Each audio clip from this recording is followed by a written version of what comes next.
Thank you, Sarah. That's going to be a hard toast to follow, but I'll do my best. Good evening, everyone, and it's an honor and a pleasure to be here tonight. For those of you that don't know me, my name's Brian Sage, and I'm the best man, so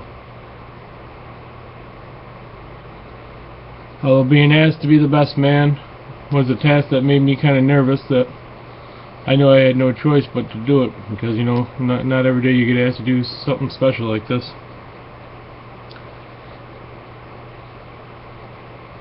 First off, I would like to thank a few people. I'd like to thank the entire wedding party, as this was a very difficult task to do and very important. I'd like to thank the parents of the groom and the bride, as that just getting this together and up to this point seemed like a full-time job, and everything tonight seemed to turn out just perfect.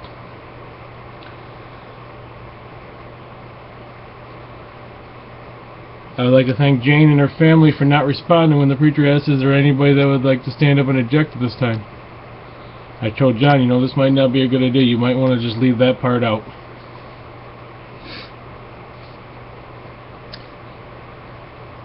But you know John, how he is. He's always got to tempt fate.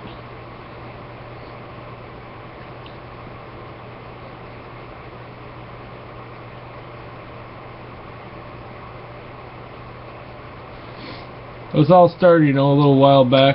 John gave me a call one night, or texted me actually, and said, asked me if I had a few minutes to talk. And I said, sure, no problem. So I gave him a call, and I already had a good idea what it was about, because I could just see it in his eyes, you know. Every time he would talk about her, his eyes would light up.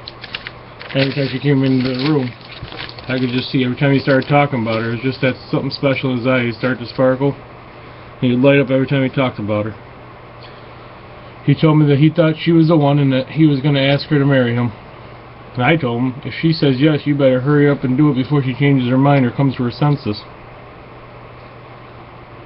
I'm kidding, you know, but she is out of your league, just so you know that. I mean, just for the record. So he asked her, and she said yes, and obviously we're all here tonight. Otherwise this would be kind of awkward if she said no, because none of this would happen. He wasn't done just yet throwing curveballs that night.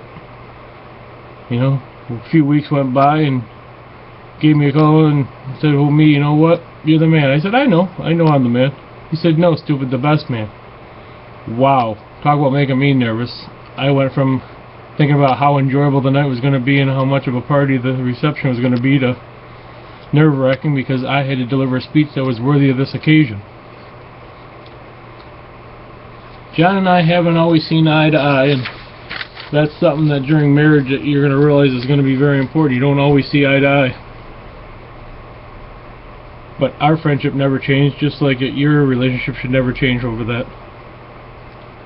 Little did I know that he had finally found a partner in his life that felt the same way that I did. Just like we had gone through good times and bad times. Some of those good times led to bad times and vice versa. That'll be something to remember in the marriage, that one leads to the other. While I haven't had the pleasure of knowing Jane as long as I have known her, anyone that important to John must be a special lady. And the fact that she's been with him all this time and still wants to marry him, she must be a saint. No, seriously, she must like a challenge. So instead of feeling like I lost my brother and my best friend, I look at it as I gained a friend and someone that I could look up to as like a sister. Someone that holds John's best interests at heart, just like I have all this time. All these years.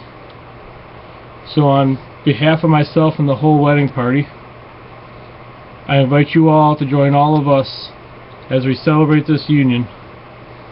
Thanks, and enjoy the rest of this evening.